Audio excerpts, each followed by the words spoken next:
Troisième session est la suivante. La sobriété peut-elle être heureuse? Éteindre votre box Wi-Fi, enfiler des pulls à col roulé ou encore chausser de vieilles charentaises molletonnées. Après un été caniculaire, l'heure semble venue d'adopter de nouveaux gestes quotidiens, tandis que certaines voix remarquées annoncent la fin de l'abondance. Comment dès lors ne pas tomber dans la sinistrose? Sans doute grâce aux industriels, scientifiques et penseurs d'un futur vert, durable, décarboné, apaisé, dans lequel de multiples solutions structurelles changeront la donne. Cette question, on va la traiter en deux temps. Et dans un premier temps, Étienne Gernel, le directeur du Point, va échanger avec Christian Gaulier, économiste à l'origine de Toulouse School of Economics avec Jean Tirole en 2007, directeur depuis 2009. Et puis dans un deuxième temps, on accueillera Marc Benayoun, directeur exécutif du groupe EDF, en charge du pôle clients, services et territoires. Et tout ça sous vos applaudissements évidemment.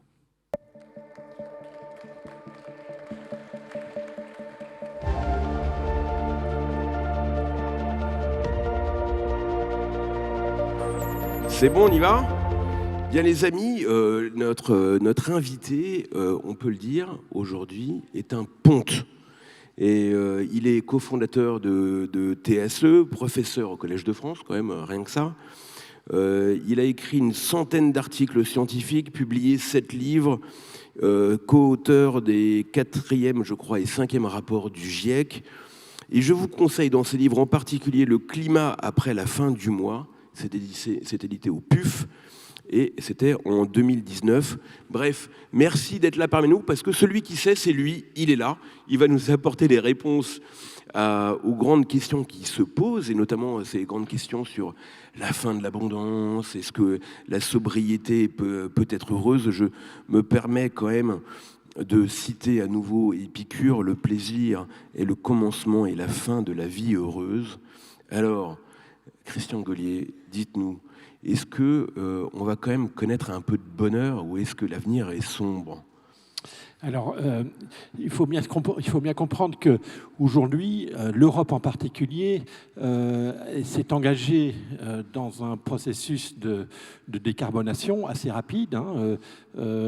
Atteindre moins 55% d'émissions de CO2 en 2030, c'est dans 7 ans maintenant, par rapport à 1990. On a fait 25% du chemin en 32 ans.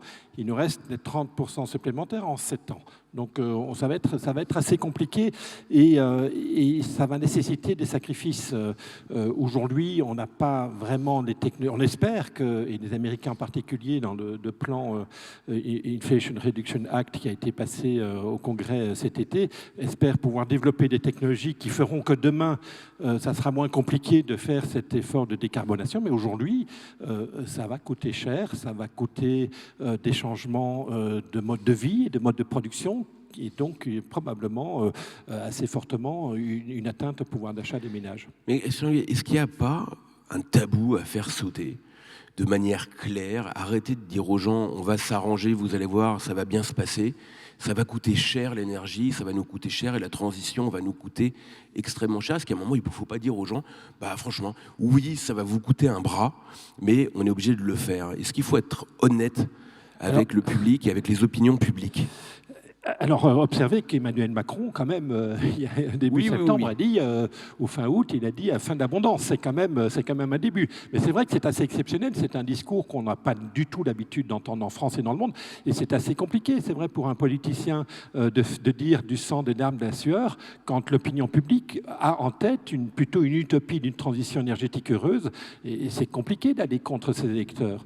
Et donc, moi, je ne jette pas la pierre aux politiciens, mais il y a une vraie vraie problématique de compréhension du public sur l'importance l'importance des enjeux, c'est bien intégré, mais l'importance des sacrifices qu'il va falloir engager pour atteindre ces objectifs, je pense que là, on n'y est pas du tout. Et c'est compliqué pour les politiciens d'avoir ce discours quand la compétition électorale est là et que d'autres politiciens vous disent non, attendez, on va créer des millions d'emplois, on va réduire votre facture d'électricité, on va vous faire des subventions à tire-larigot, c'est compliqué. Mais très franchement, les boucliers tarifaires, quand on voit la nature, l'urgence, la profondeur du problème climatique, est-ce que faire un bouclier tarifaire sur l'énergie, c'est pas donner un très très très mauvais signal? D'ailleurs, tous les pays le font à peu près.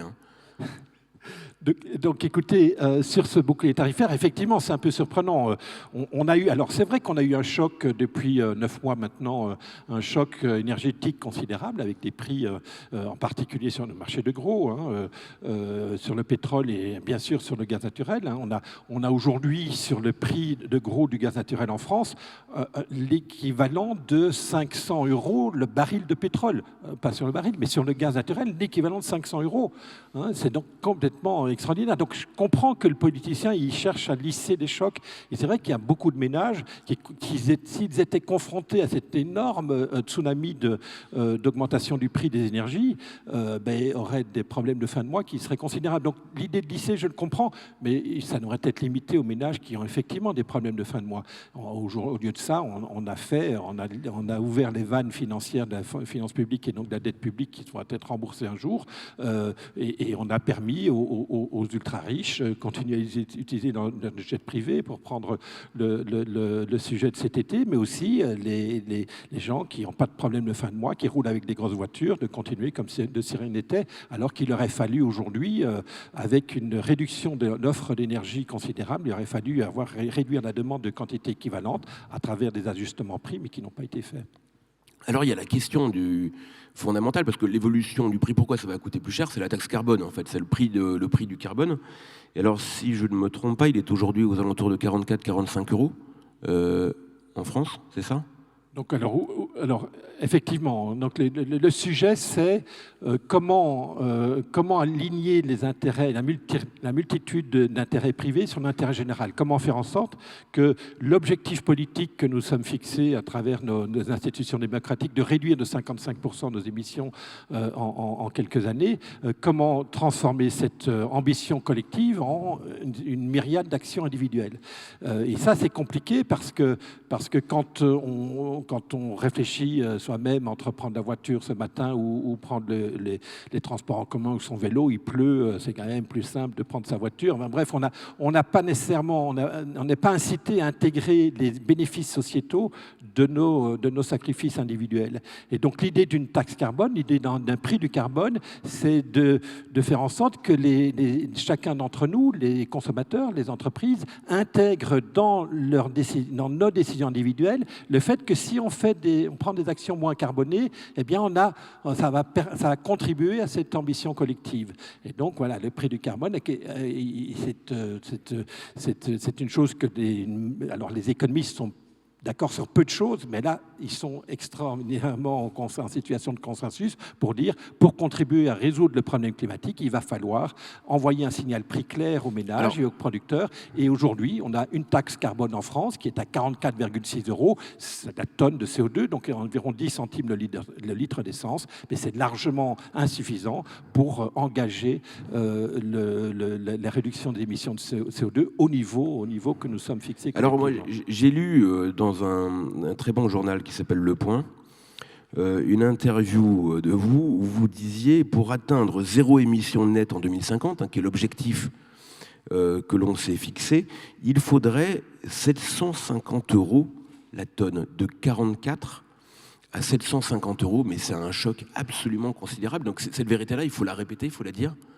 Oui, il faut faire monter, alors c'est pas moi qui le dis, c'est la France Stratégie, donc une institution publique en charge d'aider, de donner des conseils économiques au service du Premier ministre. Donc effectivement, il y a depuis 2019 un rapport qui dit il faudrait qu'aujourd'hui le prix du carbone soit autour de 100 € la tonne de CO2. Il faudrait le faire monter à 775 € en 2050 avec une hausse annuelle de 8% par an. Donc effectivement, c'est très conséquent. important et ça pose des problèmes d'acceptabilité sociale. En particulier, une des problématiques, c'est qu'en faisant croître les prix des énergies fossiles, on va impacter les pouvoirs d'achat des ménages et en particulier, on va relativement plus impacter les ménages les plus modestes parce que la part du revenu consacrée aux consommations d'énergie, aux dépenses d'énergie, est plus importante au fur et à mesure que vous considérez des classes sociales, les premiers déciles de la distribution des revenus.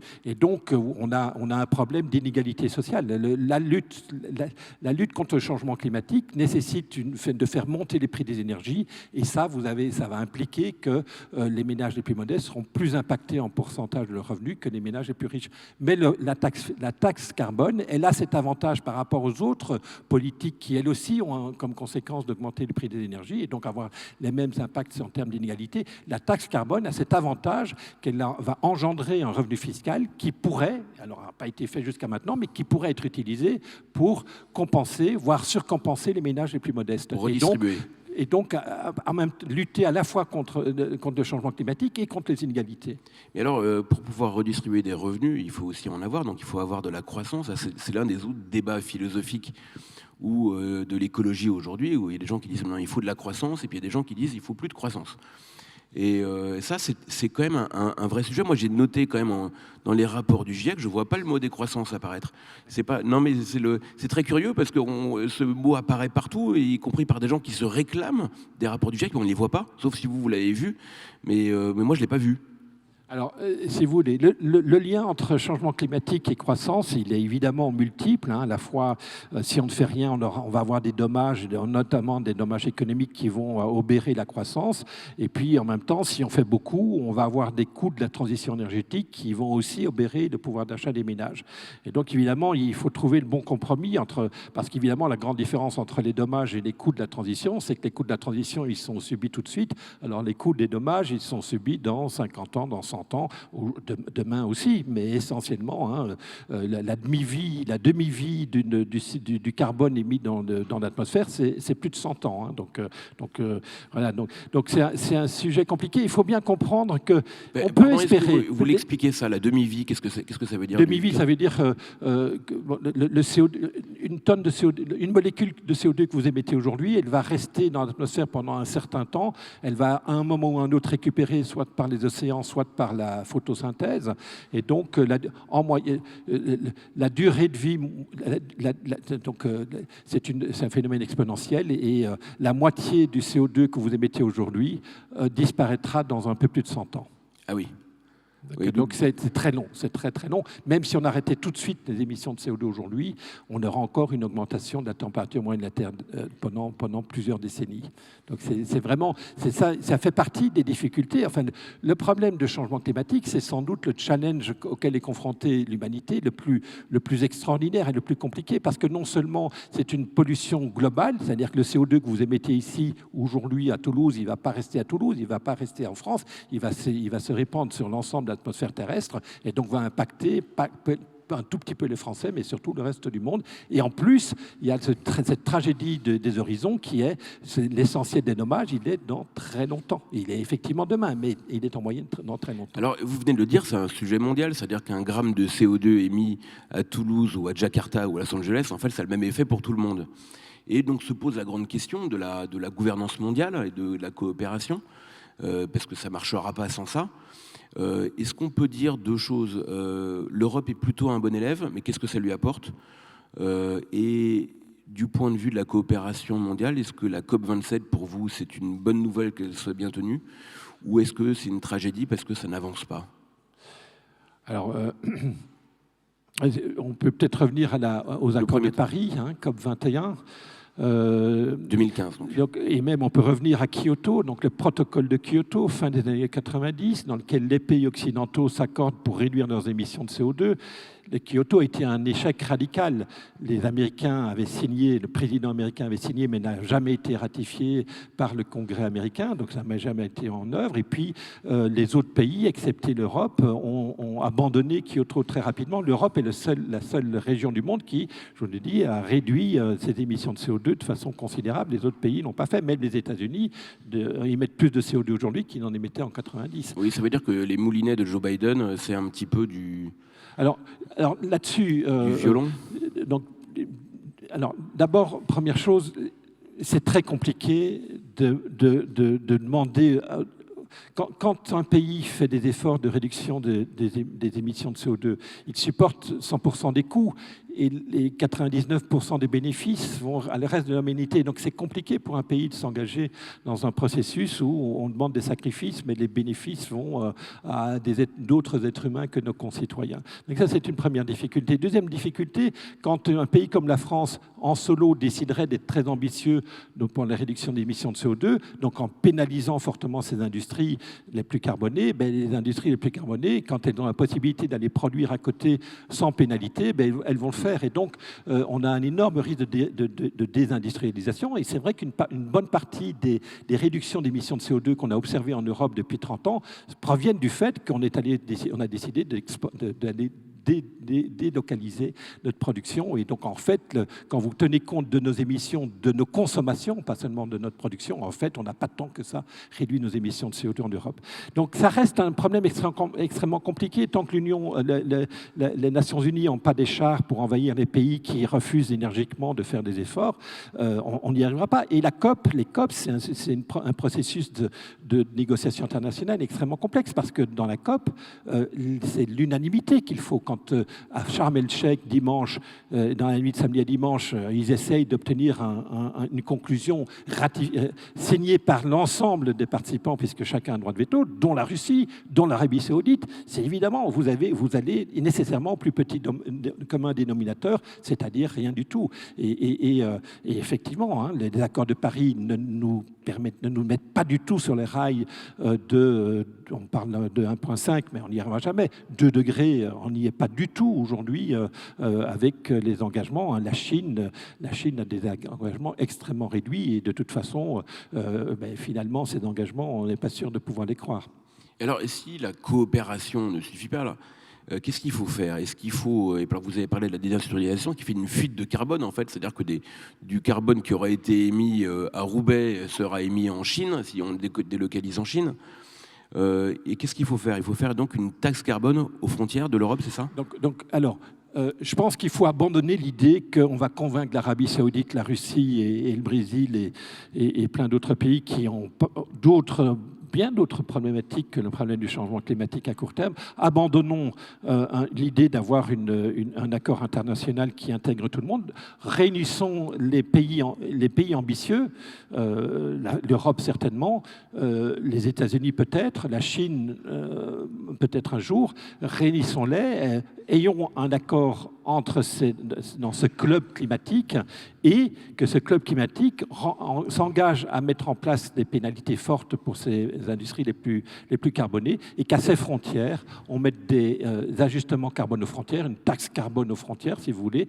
Et cette taxe carbone aux frontières ne serait pas là uniquement pour empêcher le dumping environnemental des pays qui refuseraient de pénaliser leurs industries les plus polluantes, mais ça aurait aussi pour avantage d'inciter les pays qui aujourd'hui refusent d'être dans ce club parce qu'ils n'ont pas d'ambition climatique à intégrer, parce que quand à la fin du compte ils vont mettre dans la balance les pertes en termes de compétitivité, de commerce international et le fait qu'ils vont devoir payer des taxes à l'entrée de cet ensemble où ils ont beaucoup de débouchés, avec le coût que ça aurait pour eux d'accepter de tarifer le carbone sur leur territoire, eh bien beaucoup de pays pourraient intégrer ce club climatique, non pas parce qu'ils sont ambitieux, mais parce qu'ils auraient plus de bénéfices à l'intégrer que de ne pas l'intégrer. Donc, ce club climatique, il pourrait ressembler à quoi? Vous mettez l'Europe dedans, mais qu'est-ce que vous mettez d'autre comme pays? Si vous deviez décider les choses là, d'après vous, qui pourrait en faire partie? Donc, si vous voulez, aujourd'hui, j'ai un collègue qui s'appelle William Nordos à l'université de Yale, qui est prix Nobel d'économie depuis 2018, qui dit en fait, si on mettait une taxe aux frontières autour de 4% dans un consortium, dans un club qui intégrerait États-Unis plus Europe, il est très probable que l'énorme majorité de tous les autres pays de la Terre accepteraient d'intégrer ce club, et donc on résolverait le problème non plus par une règle d'unanimité, mais par une règle consistant à démarrer avec des pays ambitieux et de les compléter par un arrimage des autres pays qui seraient incités fortement à rentrer dans le processus parce qu'ils auraient plus à y gagner qu'à y perdre. Alors c'est intéressant, vous êtes économiste et vous nous parlez donc des acteurs économiques et de modifier les règles pour qu'ils agissent selon leurs intérêts et que cet intérêt, vous avez commencé par ça, coïncide avec l'intérêt général qui est de ralentir fortement le réchauffement climatique. Et néanmoins, on voit bien que ce qui domine aujourd'hui dans le débat politique, c'est plutôt les passions tristes, c'est la dénonciation de l'autre, ce sont des réactions de vertu ou de vertu outragée. Est-ce qu'on ne fait pas un peu trop de morale et pas assez d'économie en matière d'écologie ? Alors, si vous voulez, les économistes ont depuis un certain nombre de décennies, et mon collègue Jean Tirole, prix Nobel d'économie, mon collègue à TSE, travaille beaucoup là-dessus, à intégrer les dimensions psychologiques dans des comportements sociaux qui sont effectivement... nous avons des motivations financières dans nos comportements, et la taxe carbone joue sur ces motivations financières, mais il y a aussi des motivations non financières et des motivations intrinsèques. Par exemple, moi je suis plus heureux quand je donne une bonne image de moi-même aux autres, à ma famille, à mes collègues, et donc je vais venir à vélo au bureau et je vais remonter à mon bureau avec mon casque pour bien montrer que je suis venu à vélo, et ça va m'apporter un bien-être supplémentaire parce que les gens vont me dire « Ah, c'est un chouette bonhomme ». Et donc on peut jouer effectivement sur ce genre de choses, et il faut le faire. Il faut faire de l'activisme, il faut faire du naming and shaming, il faut montrer que les gens qui ne se comportent pas bien, il faut les montrer du doigt, et il faut qu'ils soient shame, alors je ne sais plus comment on dit en français, excusez-moi, mais voyez, on peut jouer là-dessus, mais on ne peut pas imaginer aujourd'hui de réaliser les transformations sociétales que nous devons réaliser pour cette transition énergétique sans passer aussi par une motivation financière. Je veux dire, ces motivations extra-financières ne sont pas suffisantes pour aller jusqu'au résultat. Et donc, on doit nécessairement compléter ça par une motivation financière, donc par une taxe carbone. Avec ce problème politique, qui est un problème majeur, c'est qu'aujourd'hui, quand on regarde les temps, les gouvernements ont plus peur de l'immédiat, c'est-à-dire des gilets jaunes par exemple, que du long terme, que du dégât à long terme. Il y a aussi une question de temps. Alors en économie, les libéraux parlent toujours du long terme, les keynésiens comme Keynes répondent à long terme, nous serons tous morts. Est-ce que le sujet aujourd'hui de l'écologie, c'est pas ça, c'est ce rapport entre l'immédiat et le lointain ? Oui, alors effectivement, beaucoup de gens critiquent le capitalisme comme étant la source du changement climatique. Reconnaissons aussi que la démocratie est aussi à la source du problème, parce que la démocratie, c'est la dictature du présent. Seules les générations présentes votent pour avoir des représentations au Parlement, et donc le Parlement a un biais, une préférence pour satisfaire les préférences des générations présentes. Et tant qu'on n'aura pas de génération future représentée au Parlement, eh bien, et on ne voit pas très bien comment on va faire parce qu'elles ne peuvent pas voter, elles ne sont pas encore nées, donc c'est compliqué. Donc c'est pour ça qu'on a des philosophes qui nous disent, en fait, il faut abattre la démocratie. Non seulement il faut abattre le capitalisme, je ne suis pas d'accord, mais il faut aussi abattre la démocratie, il faut mettre en place une dictature écologique. Et on n'est pas d'accord non plus.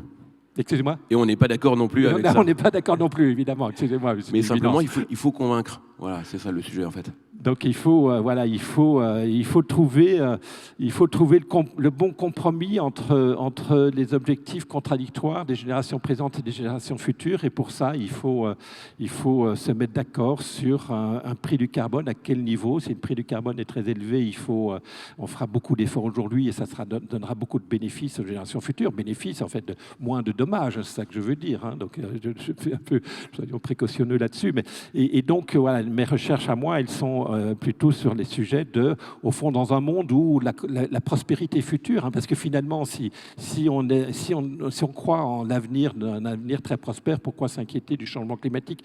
Les générations futures seront bien assez riches pour gérer ces problèmes de changement climatique en trouvant les bonnes technologies. Pourquoi demander à nous, générations pauvres, de faire des sacrifices pour elles ?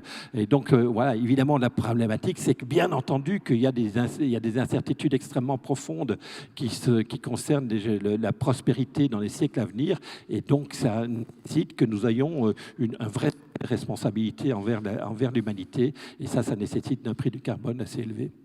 Merci infiniment. On peut l'applaudir, Christian Gaulier. Qu'est-ce qu'il est brillant, qu'est-ce qu'il est intelligent. Merci beaucoup. Merci à vous. On accueille tout de suite Marc Benayoun, directeur exécutif du groupe EDF, en charge du pôle client, service et territoire. Sous vos applaudissements. Bienvenue. Bienvenue, Marc Benayoun. C'est un plaisir de vous revoir. Merci. À Futurapolis. Et donc, parce qu'en fait, il y a un droit de suite à Futurapolis. On avait beaucoup discuté des questions d'énergie. D'ailleurs, on s'est peut-être... Enfin, vous n'êtes pas gouré sur tout, parce qu'on avait parlé de la hausse des prix qui allait venir. Et exactement. Curieusement, ça s'est produit. Et certains d'entre vous l'ont peut-être noté. Et alors, j'ai envie de vous poser une première question. Alors, vous êtes au cœur du sujet dans l'énergie. Aujourd'hui, vous avez, je crois, quelque chose comme 26 millions de clients. Hein, oui, 23 millions de clients particuliers, un peu moins d'1 million de clients, industrie, commerce, marché. Voilà, donc on va parler d'eux. Puis par ailleurs, vous enseignez, vous êtes un économiste, primé d'ailleurs, mais vous êtes au cœur du chaudron. Il y a quelques années, quand on était dans l'énergie, c'était le long fleuve tranquille. On parlait de long terme, c'était des commodities. On préparait des infrastructures pour dans 30 ans.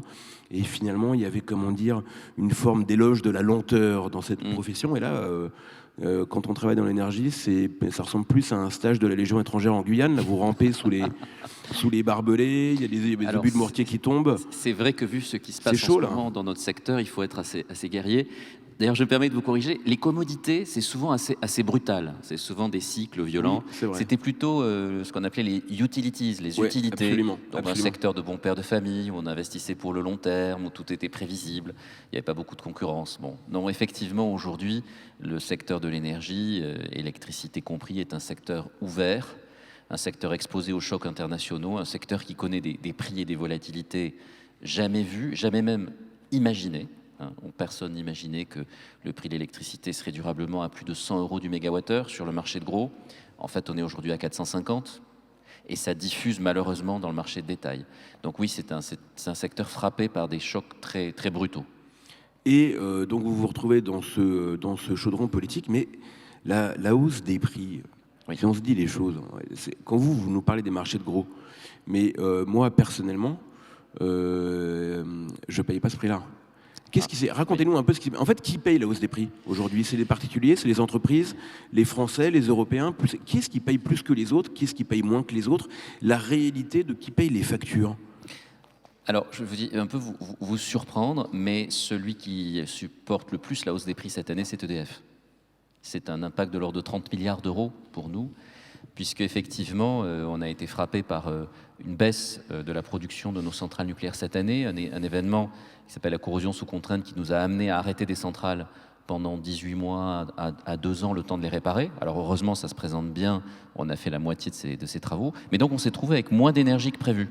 Et donc on a dû racheter sur les marchés de gros l'énergie que n'ont pas produit nos centrales, et à un prix colossal qui a été lié effectivement au conflit russo-ukrainien. Voilà. Donc ensuite, effectivement, c'est vrai que dans tous les prix de détail, qu'il s'agisse des prix de détail vers les particuliers ou vers les entreprises, il y a des composantes de marché.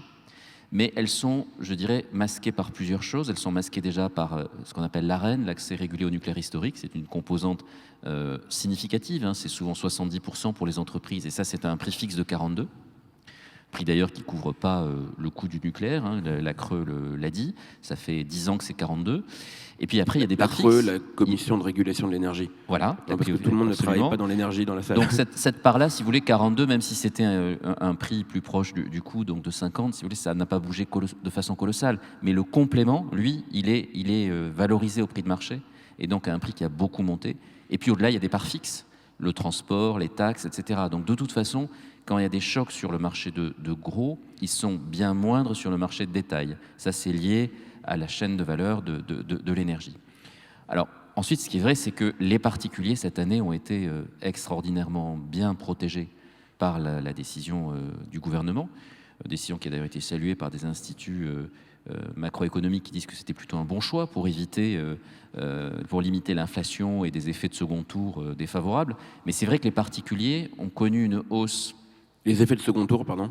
L'effet de second tour, c'est-à-dire que lorsque il y a une inflation brutale, la consommation baisse. Et ça crée des effets pervers, ça peut amener à des disparitions d'emplois et ça peut créer un cercle vicieux. C'est-à-dire, on peut rentrer dans de la stagflation, dans de la récession. Ouais. Donc effectivement, protéger les clients d'une hausse trop brutale, c'est légitime, mais la protection a quand même été très très forte puisque les particuliers payent aujourd'hui, en 2022, leur électricité à peu près 200 € du mégawattheure, 4% de plus qu'une année d'avant. Donc 4% de plus, c'est quand même pas extrêmement sensible. Et là où je vais vous frapper, c'est un tiers du prix européen aujourd'hui. C'est-à-dire que les particuliers allemands, belges, espagnols, italiens, ils payent plutôt dans les 600. Ils payent en Belgique ou en Allemagne, on paye 3 fois plus cher. Oui, c'est-à-dire que si on prend une consommation moyenne qui est de l'ordre de 5000 kWh, 5 MWh, en France, elle coûte 1000 €. En Europe, elle coûte maintenant 3000 €. Donc la protection a été extrêmement forte pour les particuliers. Il y a eu aussi des efforts qui ont été faits pour les entreprises, mais les hausses constatées au niveau des entreprises ont été supérieures. Mais alors, vous me répondrez ou pas, on va voir, mais moi je suis quand même très frappé d'une chose, c'est que Emmanuel Macron, il était à l'époque de François Hollande l'artisan de la politique de l'offre. C'est lui qui avait beaucoup poussé Hollande à faire une politique de l'offre, le CICE, le pacte de responsabilité. Mais là, finalement, il fait une politique en matière de tarifs, qui est une politique qui est favorable aux particuliers et non aux entreprises, donc à la demande, et pas à l'offre. Or, est-ce que c'est pas courir un gros risque de voir des entreprises défaillir ? Nous, on a, par exemple, on peut le dire, l'imprimeur du Point, pour lui c'est compliqué. Un imprimeur, c'est beaucoup d'énergie, c'est du gaz et de l'électricité.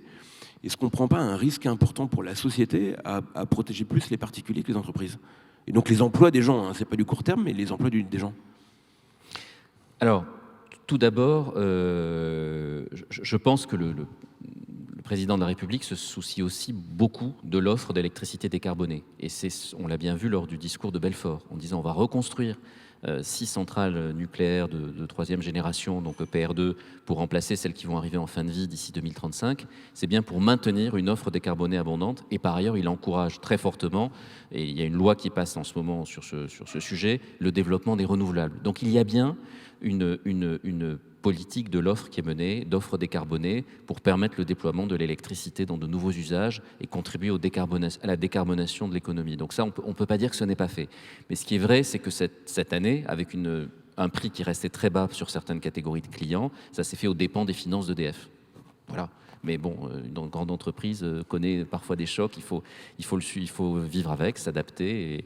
Et c'est EDF qui a payé la facture. C'est une réalité, oui. Donc on a pris une bonne partie du choc, et d'où aussi la nationalisation. Parce que l'un des grands sujets qui vient, parce que quand on parle, il y a la question de l'hiver qui arrive, avec des risques de délestage, plus que de coupure d'ailleurs, mais de délestage du réseau. Mais quand on regarde sur le long terme, l'énorme sujet, c'est comment on va faire pour électrifier par exemple les automobiles. Donc ça va demander quand même beaucoup de puissance.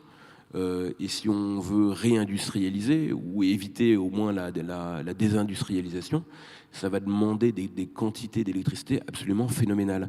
Est-ce qu'on réalise aujourd'hui qu'en fait il nous faut une augmentation probablement très forte de nos capacités de production et de distribution, parce qu'après, vous voyez, c'est pas tout ça. C'est une très bonne question. C'est une très bonne question. On parle de développer l'électricité dans des nouveaux usages. Est-ce qu'on en aura assez ? Oui, c'est forcément. Et c'est une très bonne question. Ce que je peux déjà vous dire, c'est que le risque de délestage, il est quand même modéré. Il n'y a pas du tout de certitude qu'il y aura des délestages cet hiver.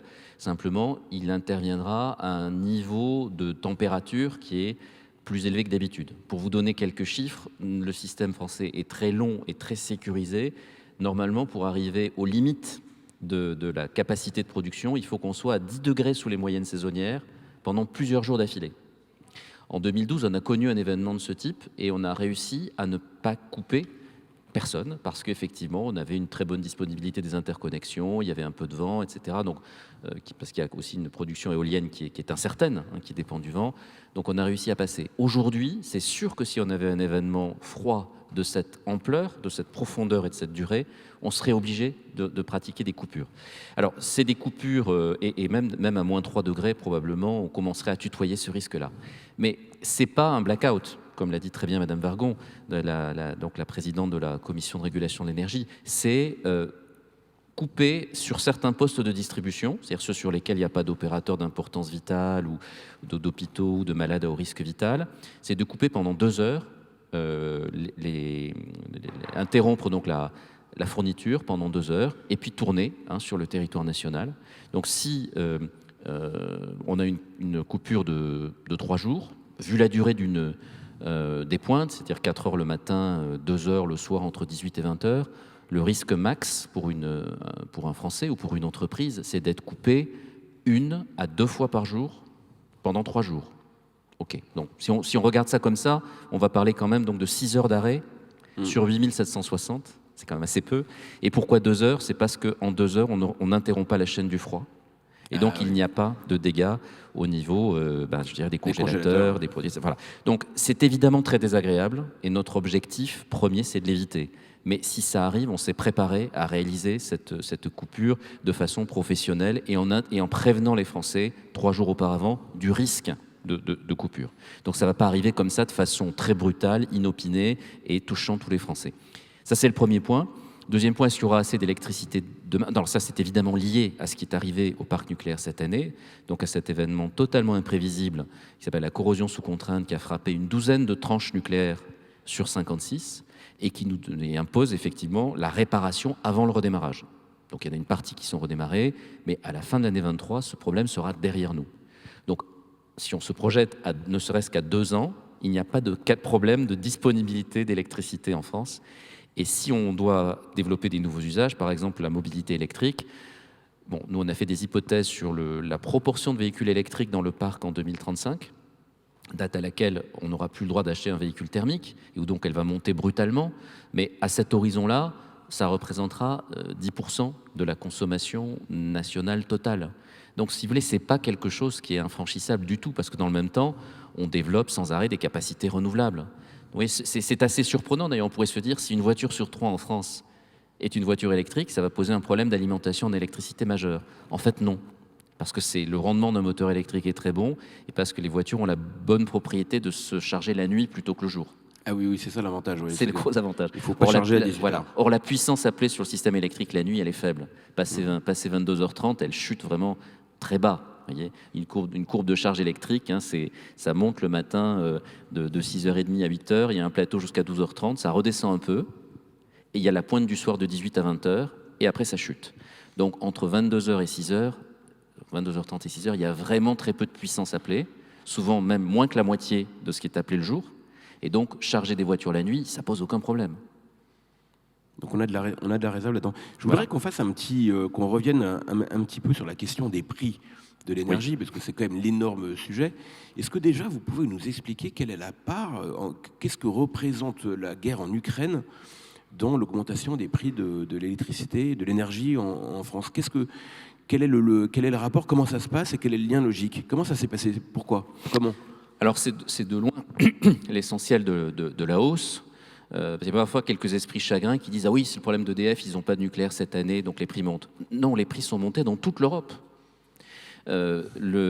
Simplement, c'est vrai que le risque de pénurie a majoré un peu la situation en France par rapport à d'autres pays. Donc l'écart entre la France et les autres pays, qui était d'habitude faible, de quelques euros, il est monté à 100 euros. Mais on est passé de 55 à 400 euros partout. Vous voyez, donc effectivement, on peut se dire, on a fait des calculs assez précis là-dessus, mais en gros, 80% de la hausse, c'est le prix du gaz. Et évidemment, le prix du gaz, c'est le conflit entre la Russie et l'Ukraine.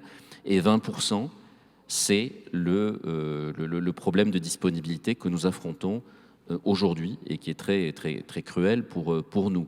Mais l'essentiel de la hausse, c'est évidemment le prix du gaz. Pourquoi? Parce qu'en fait, dans un système électrique, Christian ne me démentirait pas, le bon moyen d'avoir un dispatch efficace, c'est-à-dire d'utiliser les bonnes centrales, c'est de les appeler les unes après les autres par coût croissant, parce qu'on appelle l'ordre de mérite, et c'est la centrale marginale qui fait le prix. Et c'est presque toujours une centrale à gaz ou à charbon, mais le charbon a monté autant. Donc effectivement, c'est le prix des combustibles fossiles qui fait le prix de l'électricité dans un marché ouvert et interconnecté. Sauf si on met en place des règles pour contourner ça. Mais ce sont des règles qui posent toutes des problèmes et c'est complexe. Donc tant que le prix du gaz est élevé, et ça va durer quelques années, le prix de l'électricité sera élevé aussi.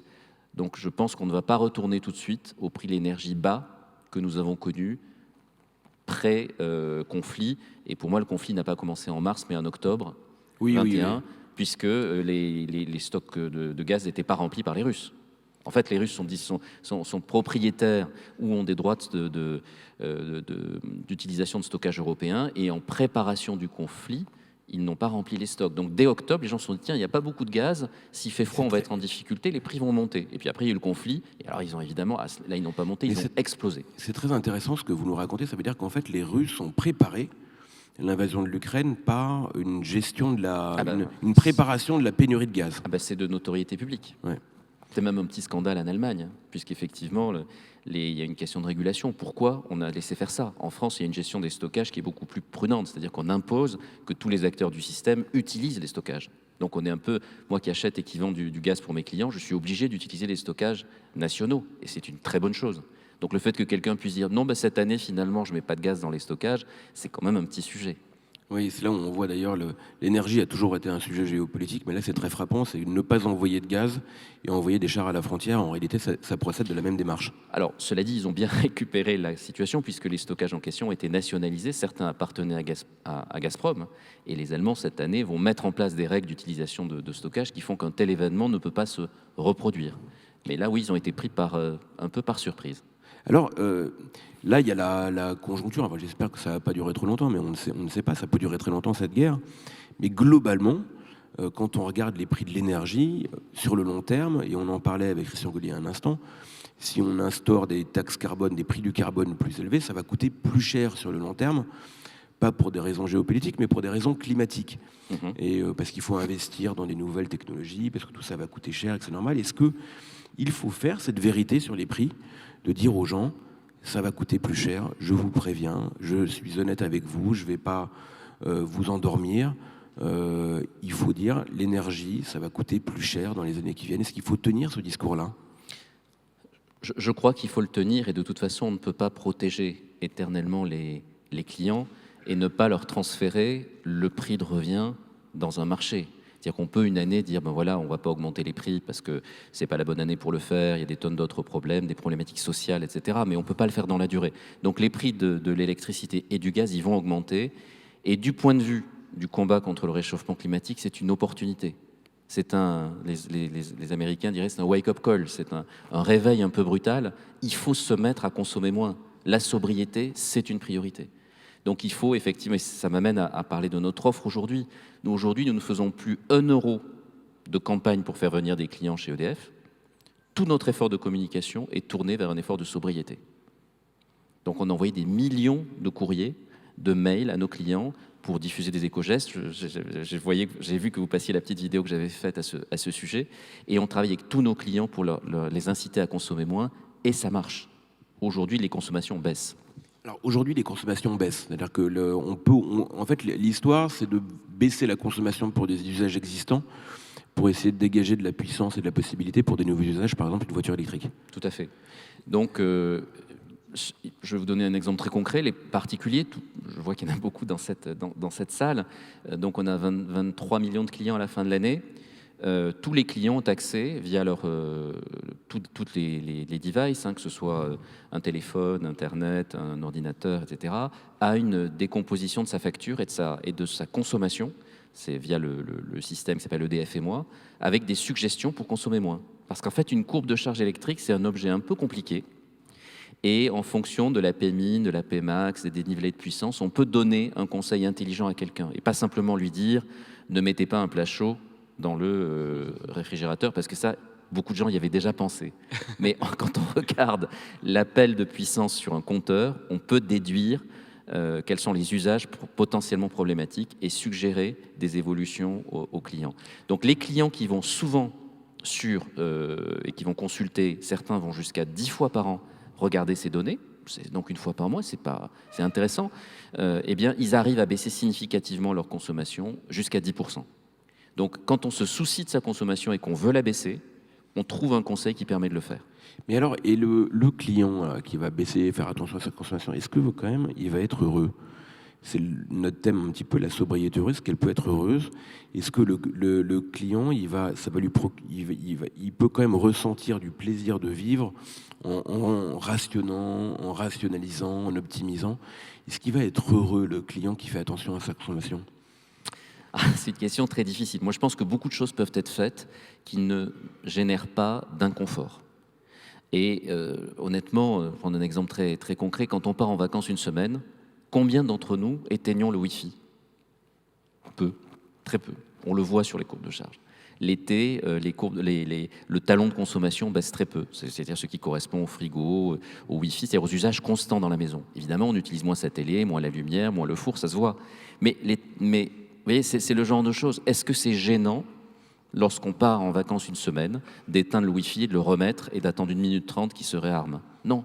Donc il y a beaucoup de choses qu'on peut faire qui ne sont pas difficiles. En revanche, si on a un appareil qui consomme beaucoup et qu'il faut le changer, qu'il n'est pas tout à fait à la fin de vie, que c'est cher, ben oui, c'est pas facile. Parce que l'argent qu'on va mettre dans un nouveau frigo plus efficace, on va pas le mettre dans autre chose, dans des loisirs ou dans d'autres dépenses. Donc effectivement, il y a une partie de la sobriété au niveau des particuliers ou d'ailleurs des entreprises qui est facile et une partie qui est un petit peu plus difficile. On peut parler aussi de la température. Nous, notre slogan cette année, c'est « Je baisse, j'éteins, je décale ». Je baisse un peu la consommation, j'éteins les usages inutiles et je décale les usages de la pointe vers la nuit, ce que j'évoquais tout à l'heure sur les heures de consommation. Il y a des gens qui à 19 degrés sont très bien. Nous, on a mis tous nos bureaux à 19 degrés. Il y en a d'autres qui trouvent que c'est froid et qui râlent un peu. Bon, personne ne va en mourir, mais il y a des gens qui trouvent que c'est désagréable. Voilà, de travailler, d'être assis 3-4 heures dans une pièce à 19 quand avant elle était à 22. Voilà. Donc, mais je pense que c'est inévitable, et ça, là, je parle des usages, je veux dire, qui concernent les individus, mais pour les entreprises, la question se pose exactement dans les mêmes termes. Merci infiniment, Marc Benamou, toujours précis, toujours clair, c'est un bonheur, on se sent plus intelligent à la sortie. Merci beaucoup, on peut l'applaudir. Merci. Merci Marc Benamou, merci. Je vous propose qu'on se retrouve après la pause déjeuner pour une 4e session qui fera peut-être un peu débat. Voiture électrique, ZFE et prix de l'essence, quand la mobilité met le feu aux poudres. Bon appétit, à tout à l'heure.